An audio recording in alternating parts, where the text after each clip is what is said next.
Meditation is a practice that's been around for thousands and thousands of years, yet there's still a huge misconception about what it really is. Most people like to associate meditation with a monk sitting on top of a mountain, cross-legged, staring into the horizon. But in reality, it's actually something that everyone can do and everyone can benefit from. There's even been hundreds of studies that prove this. Here's some of the benefits, and there's links to the sources and studies in the description below.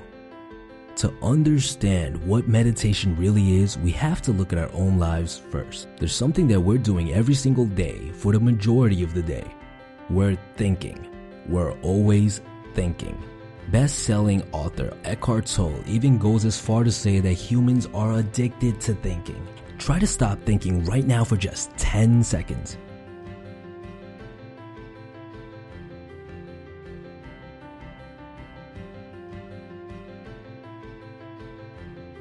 Chances are, unless you've been practicing meditation for a while, you had at least a couple of thoughts pop into your mind during this brief period of time. You might say, well, thinking isn't a bad thing, it's good. We need to think in order to survive, don't we? Well, that's true, but only to some extent. If you really sit down and take a look at it, the large majority of your thinking isn't as useful as you think it is. A lot of it is actually quite negative.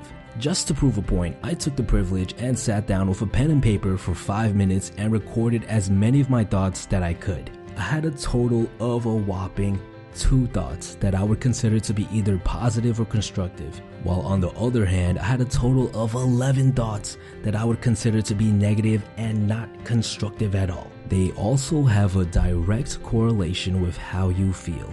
For example, let's say that you're at a party and the following thought pops into your mind.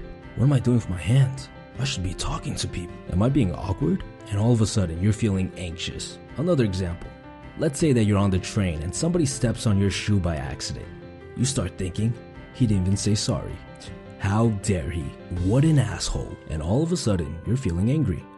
So we know that we think a lot. And we also know that most of our thoughts are either negative or not constructive. And finally, we know that our thoughts can affect how we feel.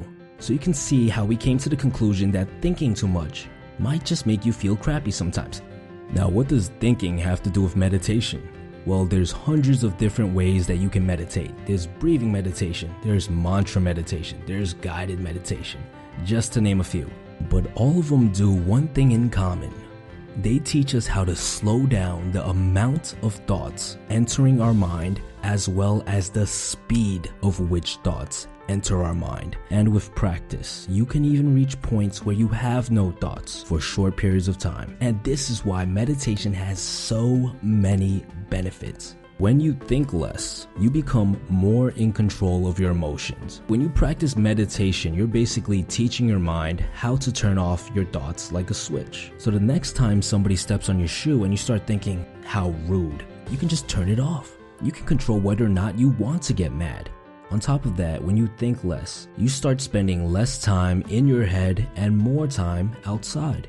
And you start noticing things. Trees are brighter, the birds are beautiful, you'll notice flowers on the floor. You'll become less involved with your thoughts and more involved with the real world. And that is the beauty of meditation.